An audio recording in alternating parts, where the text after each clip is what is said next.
Hello, everyone, and welcome to WSRU-TV News. I'm Morgan Koziar.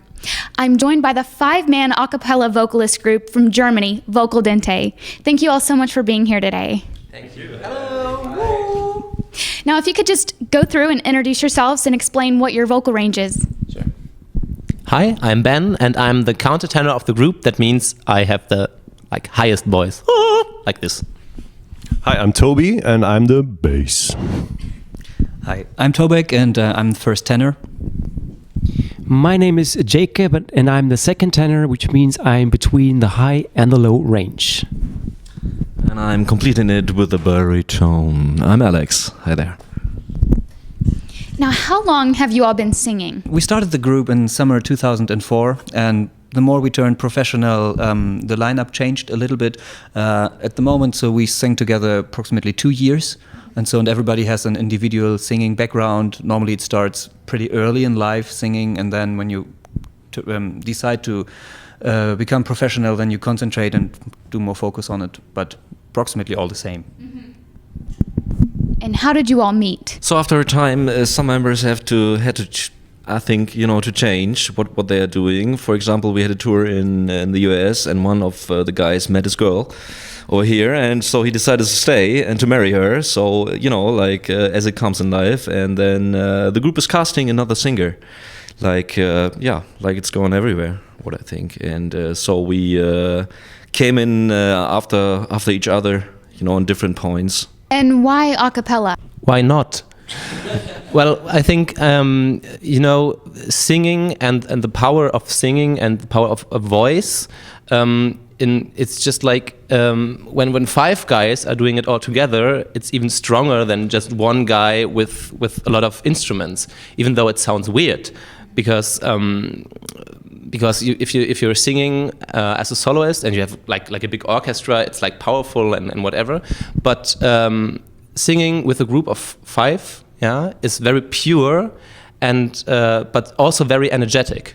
And so a cappella is one of the purest and best things to transport feelings and music, I think. Especially the way we do a cappella. I mean, our concept is to keep it pure and acoustically. And so we don't rely on any amplification or microphones.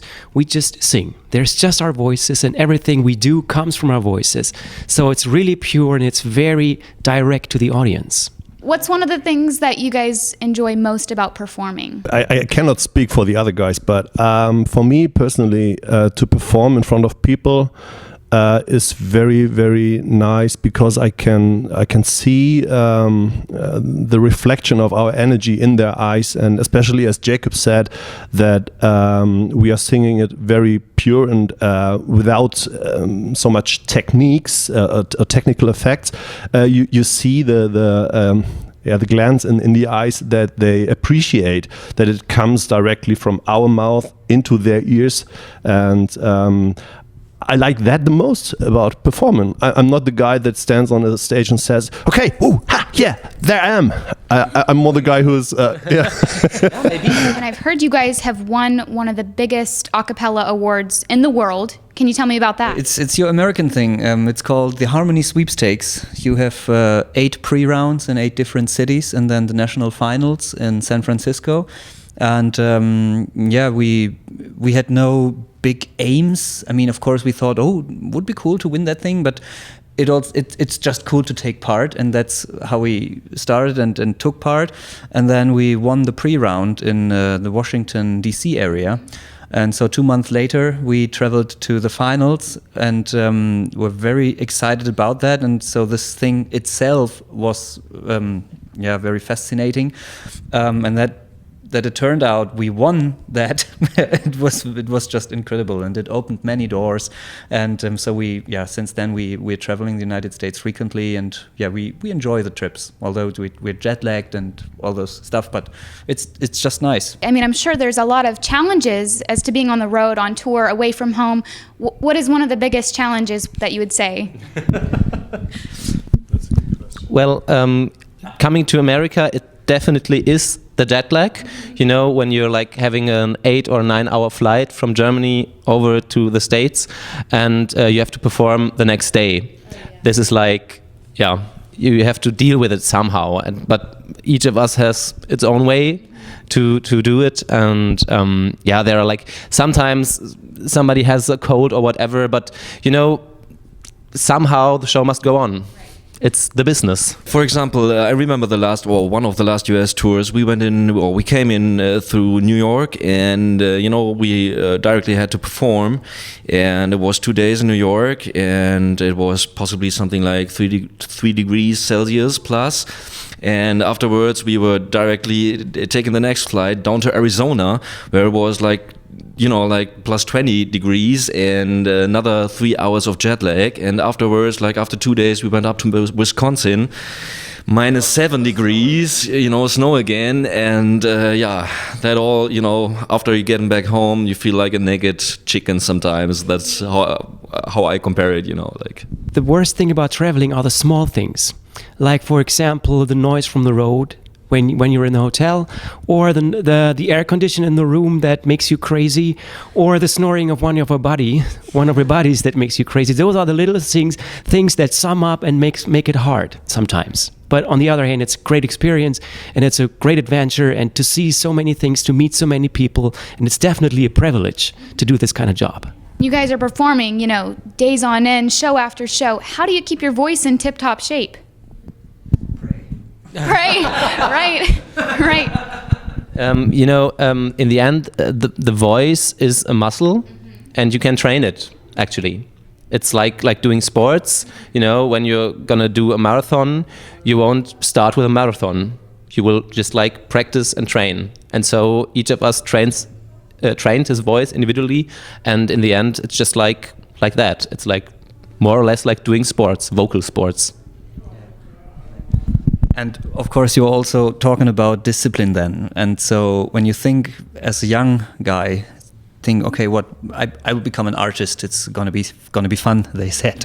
And you have to be disciplined, they didn't say, but you will find out once you give your concert with a cold. You will never happen to do that again.